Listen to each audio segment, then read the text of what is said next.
the larger society, there's a lot of skepticism and pessimism and sort of controlled emotion.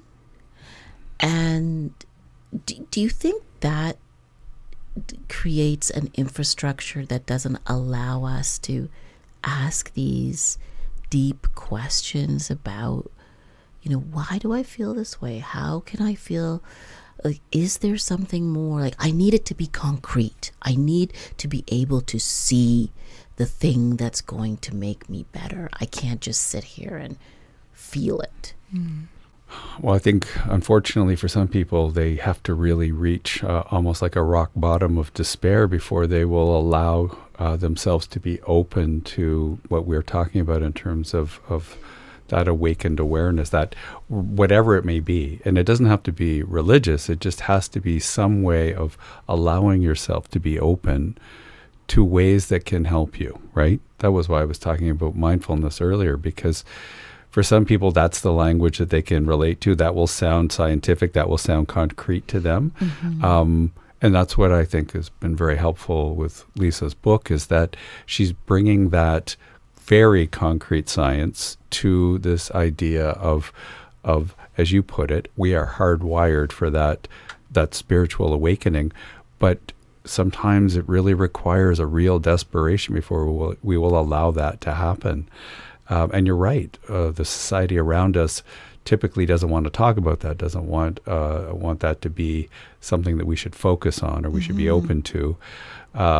We would often call woo-woo, right? Yes. Instead of it, and certainly not the thing you get taught in business school or science or anything like that. But I believe that when we cross paths with someone who opens that door for us, then people will find, people I experience anyway, will be open to that when they start to see results of relief, right? Mm-hmm. And that is concrete for them, regardless of what other people may say. And I think that hopefully most people will actually reach that point, and they'll be open to that, and they will encounter someone who can lead them on that path. What Lisa calls trail angels, right? People who can help you on that path, and you just have to cross paths with them at some point, or else you just keep suffering. What do you mean by relief? Like, how would you describe the feelings or the sensations of relief? Well, I think for me, relief is a sense of connectedness with others, a sense of having some value and meaning and purpose in my life, feeling light, not like I'm carrying a heavy burden. And you know that feeling of being in the zone, the flow. In the flow. Yeah, I think that's a good way of expressing relief. For me, I describe it as a sense of peace, right? Yes. Where that's why when I meditate, I find that to be so helpful, because if I can get all of that monkey brain chaotic thought, out of my head long enough, I feel a sense of relief because I feel a sense of peace. I'm not feeling like I'm being pulled in every direction and I'm trying to remember every last item on my to-do list. I'm open to just the sensations of what is going on around me, which is why it's so wonderful to go for long walks, in a big park somewhere where I can just relate to nature and just, feel that sense of that world around me, but not all the things that push at me and pull at me, every day. Do you think that when you are going through an experience of depression or deep sadness, that's the time when you have to maybe also question not just the depression, but what is the spiritual meaning? Like, is that the time to say, is this a spiritual crisis that I'm experiencing, this deep depression? Because some may say that's not a good question because it's not, like, depression is a clinical, what's the right word? Well, it's a clinical response. Yeah, and I think what Lisa would say is there's different forms of depression, right? Yes. So chemically, Exactly. a basis, in which case, medication is the most helpful response sometimes to that. But when it comes to, life's experiences or trauma or things like that, then I think she would say this awareness, that this awakened awareness we're talking about, and the spiritual experiences are probably the most helpful way to deal with it. But you have to be open to it, and you have to allow yourself to experience that. And if someone can convince you to give it a try as a means of therapy, and you do experience that relief, then you can realize that, hey, there is something to this. Well, what if you decide, someone's listening to this podcast and they decide, oh, I never thought about a priest as someone I could speak to about my depression or my anxiety. And then they go and they seek someone out.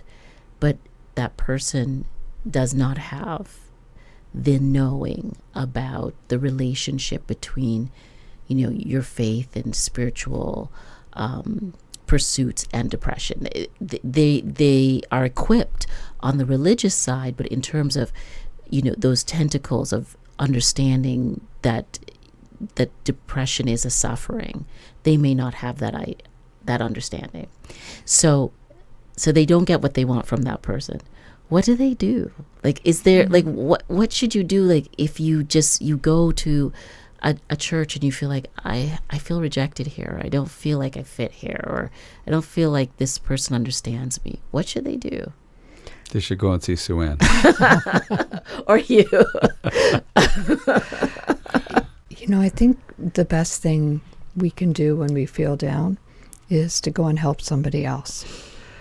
I really think that is a spiritual practice. I think that is the most healing thing. When we are connecting with somebody else and giving of ourselves to somebody else, we have a sense of worth.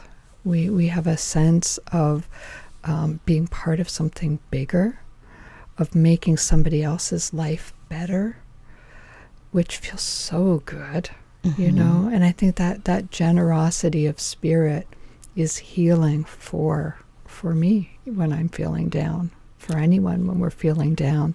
So I don't know that it's always about, somebody else needing to have the answers. I think the answer is go help someone. Lisa talks about it in formal terms. The way she talks about it is altruism. But she says that just like we are wired for spirituality, she says we're also wired for altruism. And so I know it can be really hard when you're feeling really down or truly depressed. And you have no energy. Yeah, and to say, I'll go and help somebody. But even the smallest actions can make a difference. And somehow we are wired that when we do that, we actually feel better.